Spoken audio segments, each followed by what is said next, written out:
Assalamualaikum.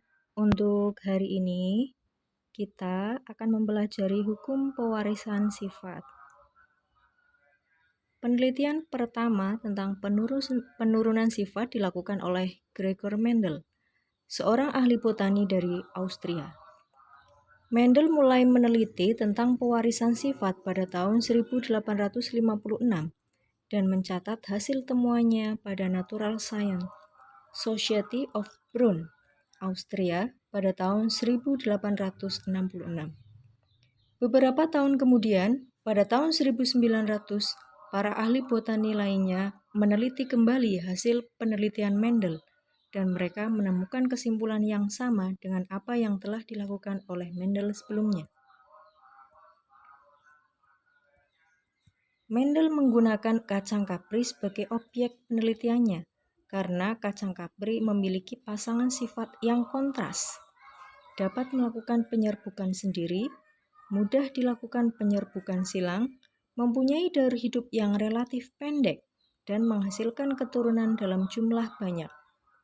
Mendel juga orang yang dikenal pertama kali memperkenalkan teori penurunan sifat. Teorinya dikenal dengan hukum Mendel. Atas jasanya dalam bidang pewarisan sifat, beliau dijuluki sebagai Bapak Genetika. Inilah sifat-sifat pada kacang kapri yang saling berpasangan dan bersifat mencolok.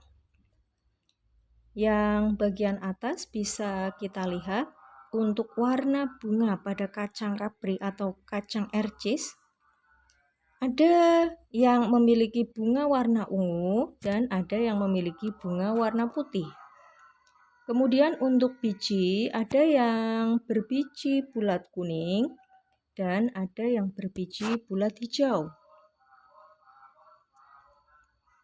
Kemudian ada juga yang berbiji keriput warna kuning dan keriput warna hijau.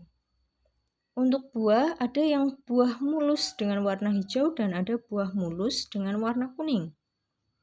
Kemudian ada buah keriput warna hijau dan buah keriput warna kuning. Untuk bunga ada di ujung dan ada di samping. Dan untuk tinggi tanaman ada yang tinggi dan ada yang pendek. Selanjutnya untuk Mendel melakukan dua jenis persilangan. Yang pertama, Mendel menyilangkan ercis dengan satu karakter yang berbeda, dikenal dengan persilangan monohibrid. Saya ulangi, untuk persilangan monohibrid artinya persilangan dua tanaman dengan satu karakter yang berbeda. Misalnya, yang diambil adalah warna bunga.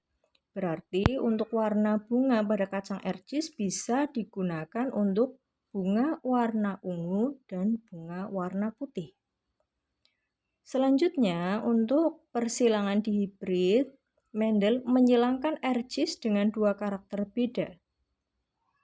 Misalnya, tanaman ercis dengan buah berwarna hijau berbentuk bulat disilangkan dengan ercis yang memiliki buah warna kuning dengan bentuk keriput.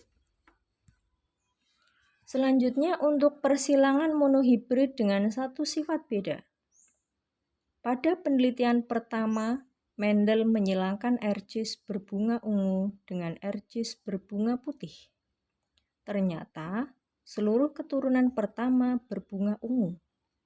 Namun, ketika keturunan tersebut disilangkan dengan sesamanya, maka keturunan kedua memiliki perbandingan 3 berbunga ungu dan 1 berbunga putih. Perhatikan bagan berikut. Untuk parental atau untuk bibitnya, orang tuanya, yaitu bunga warna ungu dan bunga warna putih. Untuk fenotipnya atau sifat yang tampak yaitu bunga ungu dan bunga putih. Sedangkan genotipnya untuk bunga ungu disimbolkan dengan U besar, U besar. dan bunga putih disimbolkan dengan U kecil U kecil. Selanjutnya untuk gamet. Untuk bunga ungu ada 2 gamet yaitu U besar dan U besar. Sedangkan untuk bunga putih gametnya yaitu U kecil U kecil.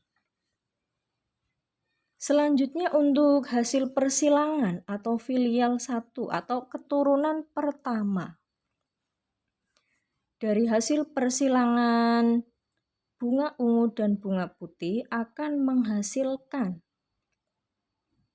keturunan yang seluruhnya berbunga warna ungu yang disimbolkan dengan huruf U besar U kecil. Jika untuk F1 disilangkan dengan sesamanya, ini yang kita sebut sebagai parental 2, bunga ungu dengan bunga ungu, genotipnya yaitu U besar dan U kecil disilangkan dengan sesamanya. Maka untuk gametnya yaitu U besar dan U kecil. Selanjutnya hasil persilangan akan menghasilkan keturunan dengan genotip yang bervariasi. Ada U besar, U kecil. Dilihat pada persilangan pada gametnya. Ada U besar dengan U besar yang menghasilkan bunga warna ungu. U besar, U kecil menghasilkan bunga warna ungu juga. Dan U kecil yang menghasilkan fenotip atau sifat yang tampak sebagai bunga warna putih. Dengan perbandingan bunga ungu dibandingkan bunga putih yaitu 3:1. Kemudian untuk individu yang memiliki karakter atau sifat yang dikontrol oleh 2 gen atau sepasang identik disebut dengan homozigot. Dalam hal ini karakter yang bergenotip UU disebut homozigot dominan. U besar, homozigot dominan.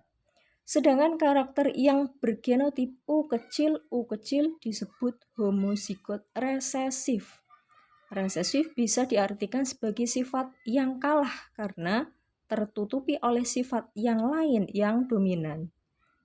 Untuk individu yang memiliki karakter atau sifat yang dikontrol oleh 2 gen atau sepasang yang tidak identik atau berlainan disebut dengan heterozigot.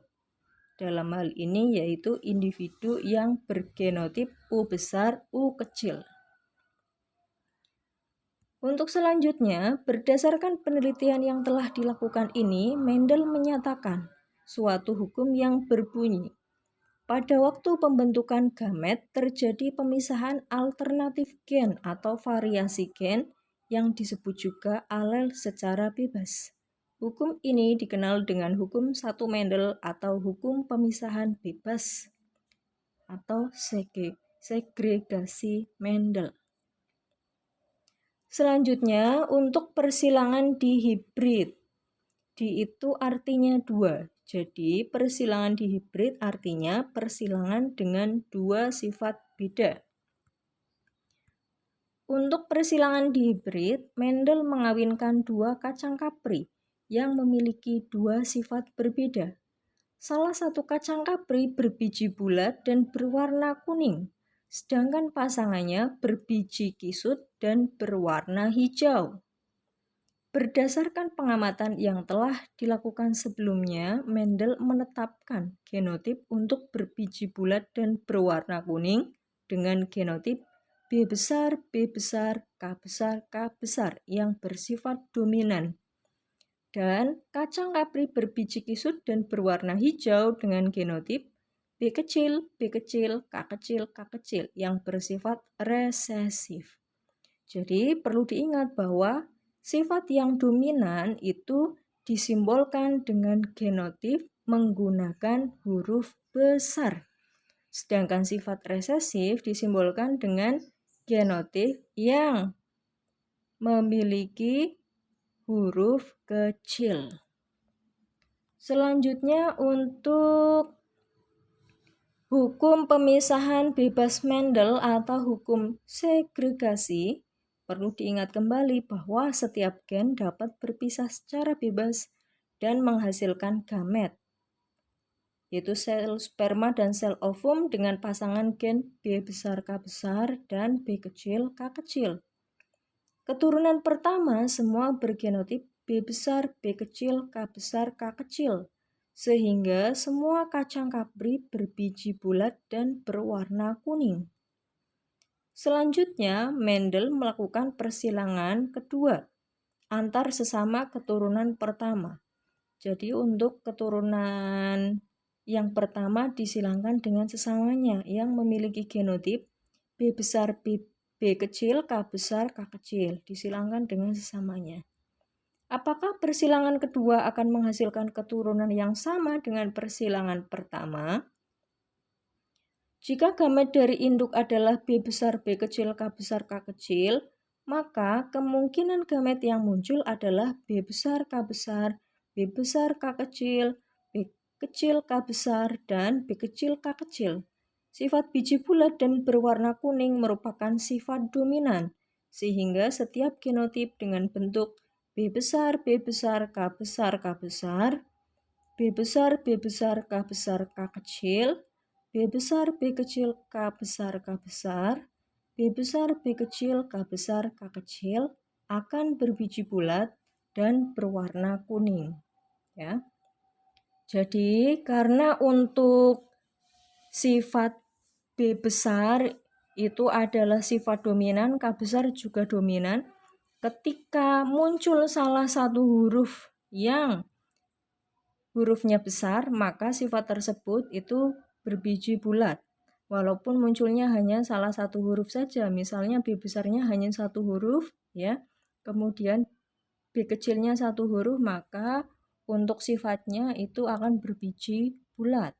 Kemudian untuk K besar itu adalah sifat yang dominan, sehingga ketika salah satu huruf besar K muncul, maka warna yang terjadi adalah warna kuning. Selanjutnya, ini adalah bagan tentang persilangan dihibrid, di mana ada dua sifat beda yang disilangkan, yaitu kacang kapri berbiji bulat warna kuning disilangkan dengan kacang kapri berbiji kisut dengan warna hijau. Jadi bisa ditulis bagannya seperti ini. Yang paling atas itu adalah parental ya atau induknya. Kemudian bawahnya gamet, bawahnya lagi filial, bawahnya lagi parental. Selanjutnya itu adalah bagannya yang berupa hasil persilangan pada filial kedua.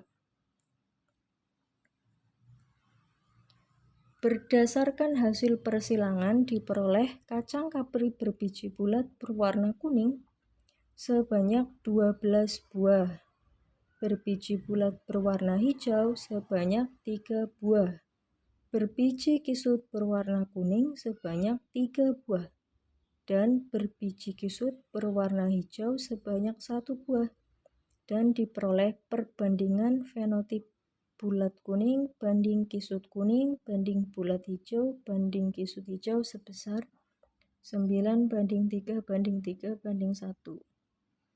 Berdasarkan hasil yang tampak pada F2 ini, Mendel menyimpulkan bahwa faktor-faktor yang menentukan karakter-karakter berbeda diwariskan secara bebas satu sama lain. Kesimpulan ini selanjutnya dikenal dengan hukum pilihan bebas Mendel atau hukum 2 Mendel.